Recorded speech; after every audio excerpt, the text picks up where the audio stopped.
नमस्कार, मैं जगबीर सिंह चिकारा।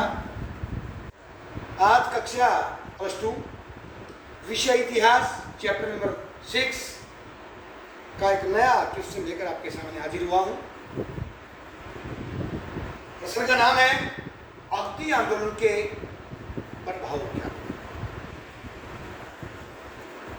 इसके बारे में पढ़ेंगे। देखिए, मध्यकालीन भारतीय समाज के सभी क्षेत्रों को भक्ति आंदोलन ने काफी प्रभावित किया।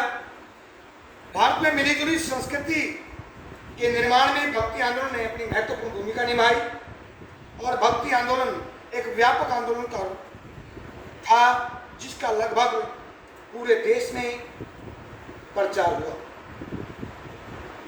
इस आंदोलन के निम्नलिखित महत्वपूर्ण प्रभाव भारतीय संस्कृति पर पड़े, जिनका वर्णन हम आपके पास पहुंचा रहे हैं, कर रहे हैं। पहला है धार्मिक प्रभाव। भक्ति आंदोलन के कारण हिंदू धर्म के स्वरूप में सुधार हुआ। भक्ति आंदोलन के संतों ने हिंदू धर्म की कुरीतियों, बाह्य आडंबरों, कर्मकांडों आदि का खंडन किया।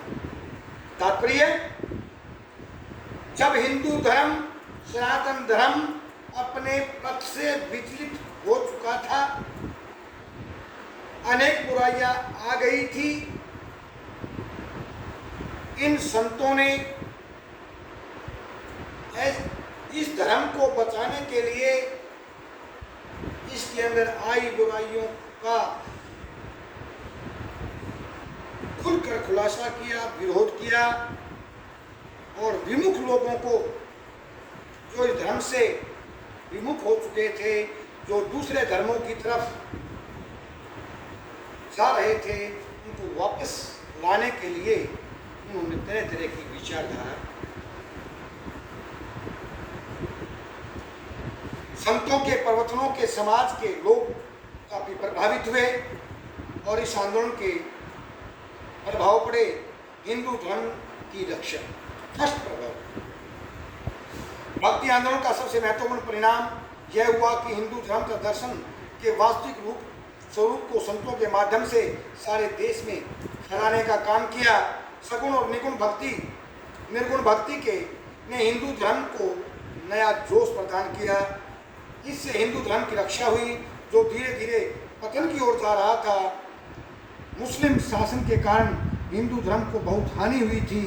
भक्ति आंदोलन ने इस्लाम के प्रहारों के विरुद्ध हिंदू धर्म की रक्षा की। देखिए भैया, आपको मैं बताऊं, इन्होंने हिंदू धर्म की रक्षा की। क्यों? क्योंकि उसका मुख्य कारण था भारतवर्ष के अंदर इस्लाम धर्म का प्रचार।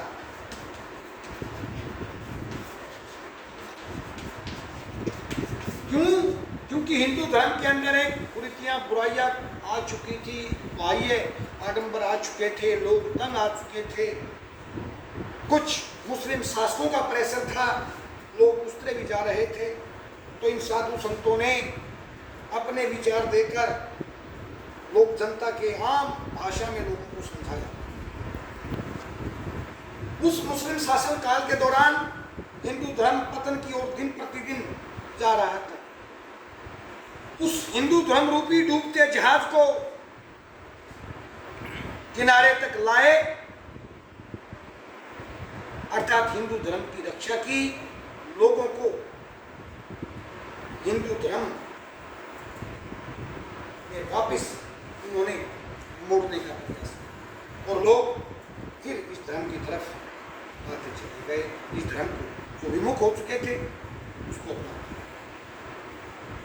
दूसरी बात, भक्ति आंदोलन की क्या प्रभाव रहा? ब्राह्मणों के प्रभाव में कमी। भक्ति आंदोलन के प्रभाव से अंधविश्वास तथा खोखले रीति रिवाजों पर गहरा प्रभाव पड़ा।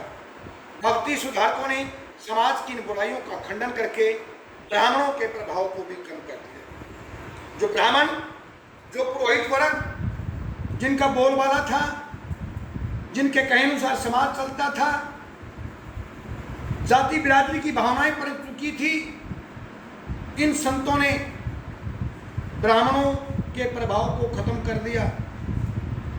शुद्ध विचार लोगों को मातृभाषा के अंदर समझाए। इससे ब्राह्मणों का प्रभाव जो था वो कम होता चला गया। लोगों ने ब्राह्मणों की अनदेखी करनी शुरू कर दी। सिख मत का उदय, सिख मत का जन्म भक्ति आंदोलन का सबसे स्थायी तथा महत्वपूर्ण परिणाम था। गुरु नानक देव जी सिख धर्म के प्रथम गुरु माने गए हैं तथा गुरु परंपरा में 9 दूसरे गुरु और अंत में गुरु ग्रंथ साहिब को गुरु का स्थान प्रदान किया गया। गुरु ग्रंथ साहिब में भक्ति संतों और सूफी संतों की वाणी को प्रमुख स्थान दिया गया। गुरु नानक देव जी तथा उसके उत्तराधिकारियों ने भक्ति आंदोलन के सिद्धांतों का खूब जमकर प्रचार किया। इससे आई बुराइयां थी, लोगों के मन में जो खटास आ चुकी थी वो दूर होती चली। बौद्ध मत का पतन, जब सनातन धर्म वैदिक उत्तर वैदिक काल के अंदर पतन की तरफ था तो 2 नए धर्मों का उदय हुआ था, जैन धर्म और बौद्ध धर्म।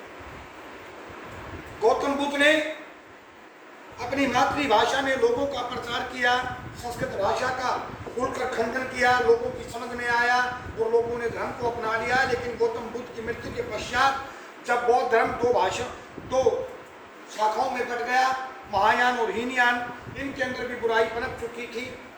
ये भी कुछ ज़्यादा लंबे समय नहीं चल सके। हाँ, मानते हैं काफ़ी देशों में फैल चुका था, लेकिन जो चीज़ जन्म लेती है उसकी मृत्यु भी होती है, जो चीज बनी है उसका पतन भी होता है, उसका विनाश भी होता है। एक जब आसमान की ऊंचाइयों तक बौद्ध धर्म फैला हुआ था तो अंत में इसमें बुराई आती चली गई और बौद्ध धर्म जब अपने पतन की ओर था तो प्राचीन काल से बौद्ध और हिंदू एक दूसरे के विरुद्ध प्रचार कर रहे थे और मध्यकाल के आरंभ से बौद्ध धर्म पतन की ओर जा रहा था और भक्ति आंदोलन के कारण हिंदू धर्म फिर उन्नति के शिखर पर बढ़ता चला गया। वे जो लोग जो बौद्ध धर्म अपना चुके थे, आज बुराइयां आई तो उन्होंने फिर से हिंदू धर्म की तरफ अपना रास्ता की तरफ कर। तीर्थ स्थानों में वृद्धि, भक्ति आंदोलन के परिणाम स्वरूप भारत के अलग अलग भागों में नए नए तीर्थ स्थान अस्तित्व में आ गए तथा भक्ति सुधारकों के जीवन से संबंधित स्थानों पर मंदिर, मठ, भवन, गुरुद्वारे आदि बनते चले गए, जो धीरे धीरे तीर्थ स्थानों में परिवर्तित होते चले गए। ये तो उसके धार्मिक प्रभाव पड़े, अब पड़ेंगे समाज पर क्या प्रभाव पड़े। निम्न वर्ग में सुधार, भक्ति सुधारकों ने जाति प्रथा छुआछूत का विरोध किया। कई भक्ति सुधारकों ने निम्न जाति के लोगों को अपना शिष्य बनाया। उनमें से अधिकतर भक्ति आंदोलन के अंग बन गए और स्वयं संत बन गए। जैसे धन्ना एक सामान्य किसान था, सेन नाई था और रैदास जाति का जमात था, जो अपने समय के बहुत ही विख्यात संत हुए, जिनकी आत्मा का मिलन सीधा परमात्मा से था। और जब इन्होंने अपने विचारों का प्रचार किया, हालांकि कुछ निम्न जाति से थे,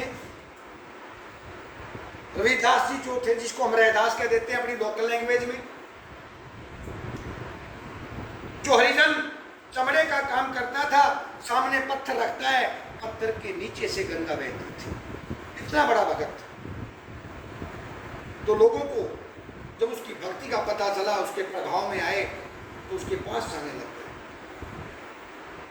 उसके विचार सुनते थे। तो इससे जाति प्रथा कम हुई, उच्च और निम्न वर्ग का जो भेदभाव था खत्म होता चला। हिंदू मुस्लिम एकता, भक्ति प्रचारकों का मुख्य उद्देश्य हिंदू मुस्लिम एकता की स्थापना करना था।